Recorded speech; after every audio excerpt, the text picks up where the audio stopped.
I love him, but you know when you're pissing him off every day in practice, he's chucking that ball at you, and I just can help it. Laugh every day. Harassed him, but hell of a guy. Real quick, watching Chris, Palm Beach County guy, watching his video brought back a lot of memories. And, you know, Gino, Rusty, crying. Y'all don't lie, those 2 in the morning, 3 in the morning, we did those same dives off that high dive or at the UM pool on our way back from the Rathskeller. And there's a lot more of you in here that were with us, all right? Don't deny it now, all right? We were good. We couldn't see anything. We got out of there quick, Hudak. Promise you. First, I just want to thank Casey and John Ruth and the committee for this unbelievable honor. And it's still unbelievable. When they called me and told me, I just didn't think it was right. I was just privileged enough to have an opportunity to come to the University of Miami and play at the University of Miami, but be recognized with some of the greats, not only in University of Miami history, but really, as far as I'm concerned, in all of sports. It's just an honor. Congratulations to all the inductees. Lamar Thomas ruined it for us last year with his 20-minute speech, and some of us are getting close to it. I watched it. I got an email, and it says, you know, prepare a speech. I wrote down some names here so I don't forget anybody, but I started watching. This was the first video I watched, and I fell asleep about 15 minutes. Unbelievable. I called him up the next day. You know, he's coaching up at Louisville. I said, my man, you're setting the bar awfully high. He goes, you know, that's how I do. I want to recognize my wife and my 2 daughters, Rachel Patrick, the love of my life, and Grace and Belle Patrick, my 2 daughters. I'm very proud of them. The man I've become started a long time ago and played a big part here at the University of Miami, and I hope to instill a lot of things I learned here amongst these great coaches and players into you guys. I love you very dearly. How did I get to the U? You know, I heard Rusty bring that up, and that was something they asked. I was recruited by a lot of people. I mean, I couldn't tell you how many people I was offered by. I told everybody I'm a Florida boy and I'm going to stay in Florida. Where I grew up, everybody was a Gator. Most of my family were Gators, and a lot of them were Seminoles. They had no shit.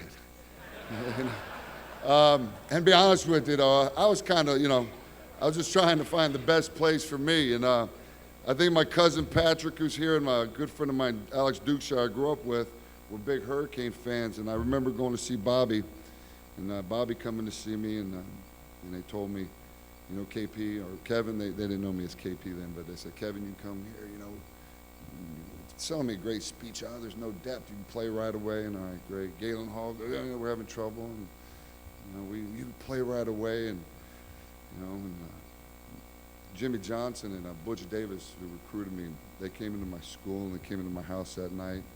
And it was probably the most honest and only team in the country that recruited me as an offensive player.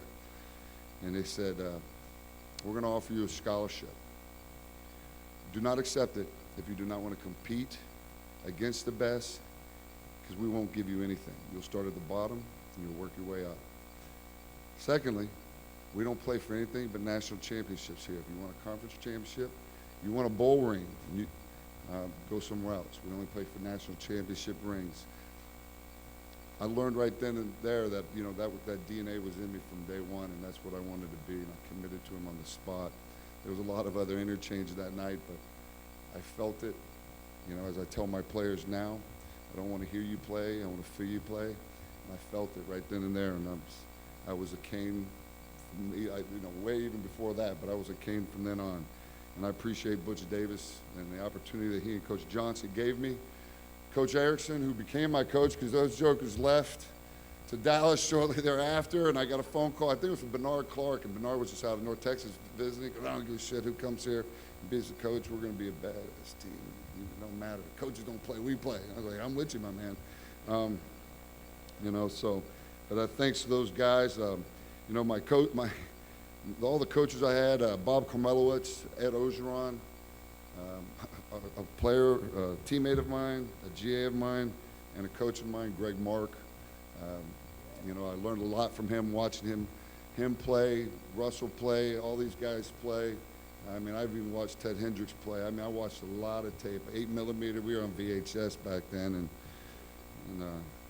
so I watched a lot of these guys, and they had a big impact on my life. You know, the way I played the game, and I just try to find some of the things that they did and fit it into my game. And I really appreciate it. And those position coaches they're great. And sometimes I used to, you know, I didn't really care for Ogeron when he was my coach. And he walked down the stairs one time and goes, "Hey, I'll kick your ass, Kevin Patrick." I looked at him, I said, "I'll whoop your ass." He goes, "You can't blame a man for believing." I said, "Well, you keep on walking. You ain't going to do it." But you know what? Later on in life, he drove me. Those guys really drove me. My hometown of Palm Beach County, Tim Lowry, my head coach, Tom Cherry, were great inspirations to me. My team, you know, the teams that I played with, and really, you know, those D linemen, Warren Sapp, Russell Maryland, Cortez. I think it was Cortez or Russell. One of them, I came out of a knee cast. I played DN for 1 week and a cast for 4 weeks.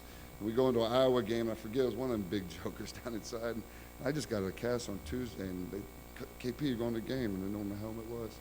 And I ran out there in the game, and I remember, I said, what was that called? And they, "Don't you screw this up," and I mean, threatened me.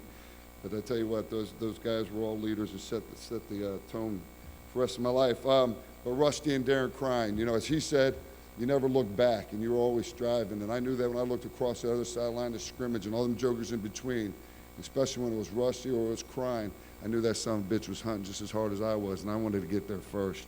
And that's why we racked up a lot of damn sacks. But I really appreciate my team and everyone that came before me that paved the way. I wrote it down too, Myrna Schneider. I think about you all the time. You're an icon. You were one of the best things that ever happened at the University of Miami. You've been around forever. And my kids grew up and knew who you were, because I just talked about you. Come and pick up my weekend money and getting that bubble gum that was out there. The fans in the Orange Bowl. I remember the last game I played in the Orange Bowl. I sat on the sidelines and I watched the people clean up the stadium, and my family waited for me outside patiently. I love that place, and to this day I got 2 seats that sit in my house, and it's one of my favorite places I've ever played in my life.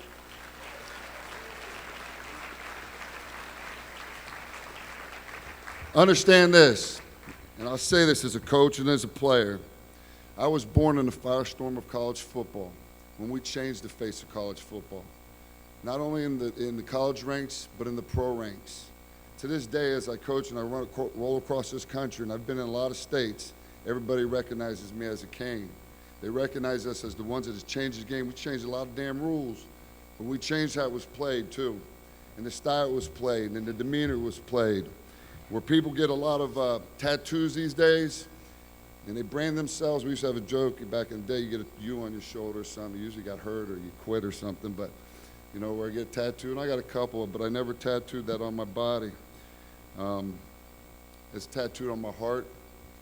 My blood is always, I've coached against University of Miami, but my blood is always pumped orange and green.